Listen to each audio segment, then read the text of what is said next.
Call to order the Zoning and Hearing Board meeting for tonight. First thing we're doing is approval of the minutes from the June 28th meeting. Hear a motion to approve them as submitted. Motion. I move that we approve. Second. Any comments? None? All those in favor? Aye. Aye. Aye. All right, and sign, who gets this? All right, for those people who are going to be talking or testifying today, would you please stand up? Raise your right hands. Swear to tell the whole truth, nothing but the truth. So help you God. So help me. All right. Okay, let's get started here. We got the first one is Joel and Bridgie Brennan, 8760 Peach Street. State your name. Joel Brennan, Address. 8760 Peach Street. You want to tell us what you're here for, Joel? So I'm here to get a variance. I'm putting a garage in the north end of my house. The house itself, I believe, I spoke with Tammy, and I believe the front of the house sets at 75 feet, roughly, from the center line. I know that the requirement is 125. I'm here to see if I can have a variance for the garage at 100 feet, which is, as you can see, about 2/3 of the way back on the house. There's several reasons why I think it should be approved. One is aesthetic-wise, with the relationship of the garage and the house and on the property. Two, that it being further back than the front of the house. And then the third one is because of the geography of the land, or the topography. I'm not sure which one. What's that? Topography. Typography. It slopes way down in the rear, and so just the amount of ground that we've had to already bring in, which is fine, but it's changing it drastically, and so to put it back another 25 feet, I just.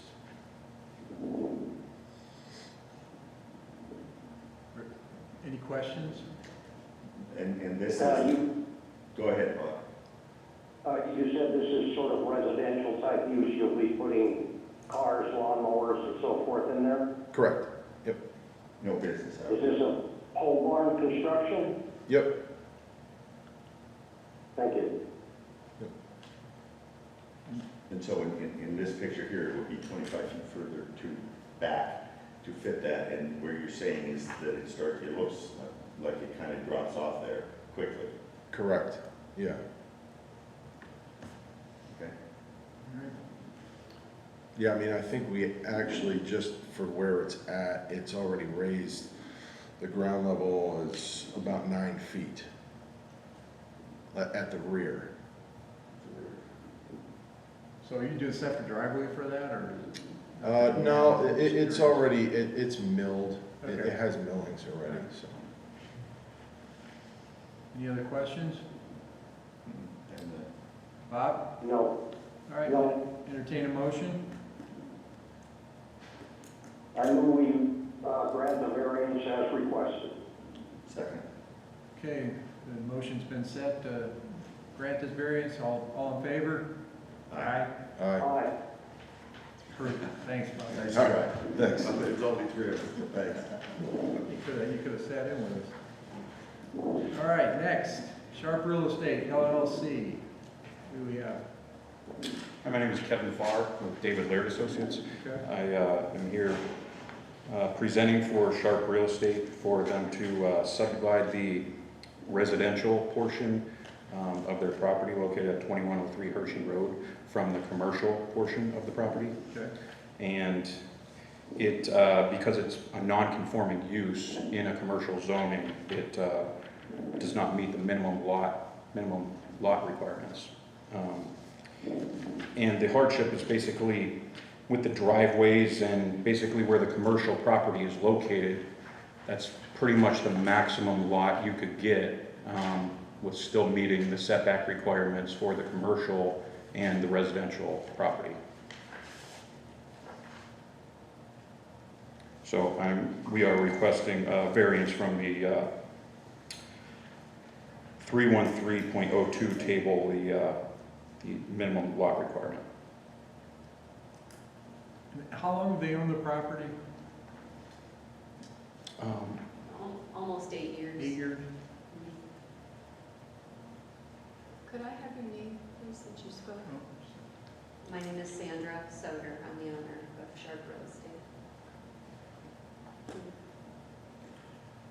Questions? So this, the subdivide is, what is the plan for the subdivide? Honestly, the purpose is I'd like to sell the business, and we feel that it's prohibiting to sell a commercial property that has a house with it.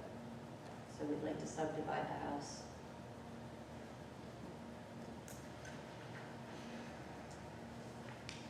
What prevents this lot that you're segregating out there from being larger than it shown?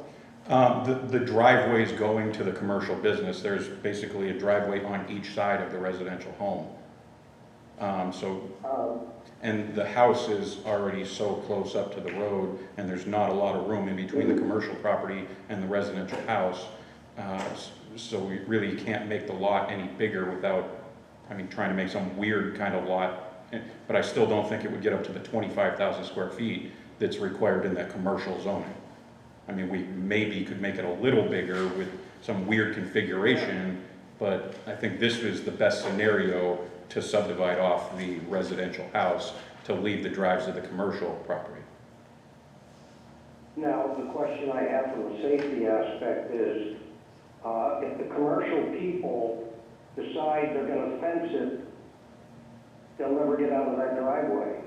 Yeah, there would probably need to be an easement along the east property line of the ingress and egress easement along the east property line, so that they would always have access to their driveway. So part of this agreement would mean that there will be an easement given? Yes, yeah, if the variance is granted, we would just show the easement on the subdivision plan. So it would be recorded with the subdivision Will plan. be what I would call permanent, no matter how many times the commercial side is sold, it stays there. Correct, yes, it would be a permanent ingress and egress easement for access to the residential piece.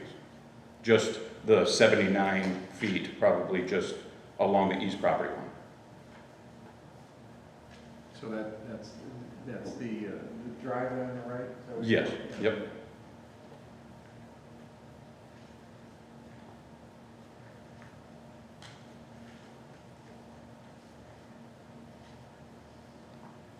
I would like to ask council a question, Ed. Do we need to have that easement agreed upon before we vote, or can we make it part of the contingency when we do vote, part of the motion? If you made that as a requirement in granting it, we could make that as a contingency, yes. You would not have to have it in advance.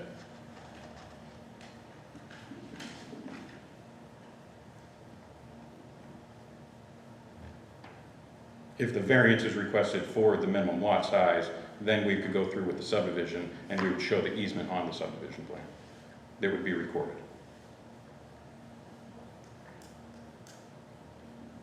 So the house that is there now, that is where you live? No, we actually rent it out. So it'll be a rental property? Mhm. Yeah, it's probably been six years that we've been renting it out.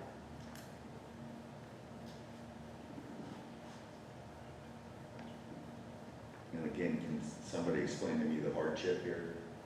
Well, the hardship is basically just the location of the driveways and the house in relation to the commercial property. They're basically all the physical features are the hardship, is you can't make the property lines any wider without cutting off driveways to the commercial property, because there's a driveway on both sides. But that was in existence when they bought the property. Correct. So again, where's the hardship, it doesn't jive with where you're going with this. It was there before. Well, the hardship's presented now because I want to sell the business. And the realtor doesn't feel that anybody purchasing a commercial property wants to buy a home as well. They want to buy a commercial business. Help me, I don't think that doesn't sound like a hardship to me. Sorry. If there's legal questions, we would discuss that in executive session. All right. So,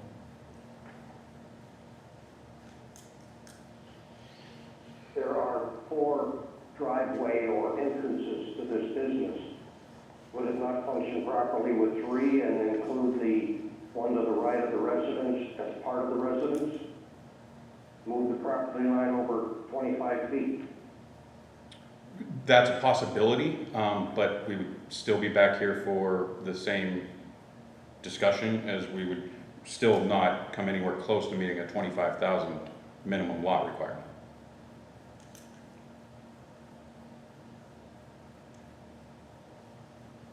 If that's something that the owner wants to do, is keep that drive with the residential piece, we can look into that, but it would still not meet the minimum lot requirement, because the minimum lot requirement is basically for commercial, and this is a residential piece, and it just, but it's with the being used location. technically as commercial because they're renting it out.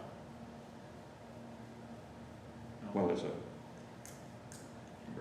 I mean, even if you rent it out, it's still a dwelling, I it's still a understand. residential property.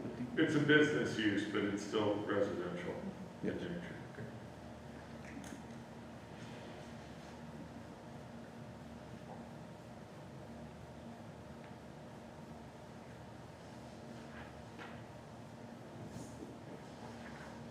Any other questions, comments? Is there anything you'd like to add, Miss? No? Just as Kevin said, I guess the hardship, why we're asking for a variance is because we don't have enough property to meet the requirements for a resident, or for a commercial or residential.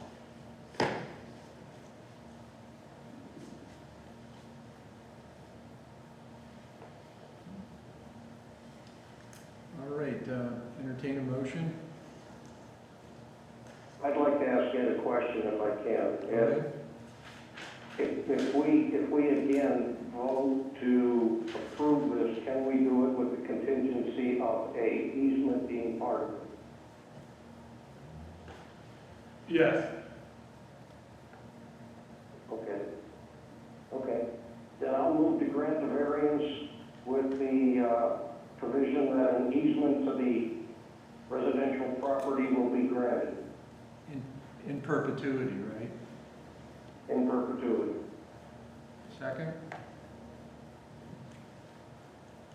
A second. Motion's made and second. All in favor? Aye. Opposed? Nay? 2-1, you're in. Thank you for your time. You bet. Thank you. And with that, we are finished, and I will entertain a motion to adjourn. I move we adjourn. Second. All of us say aye. Aye. Okay, Aye. all right. Who gets this?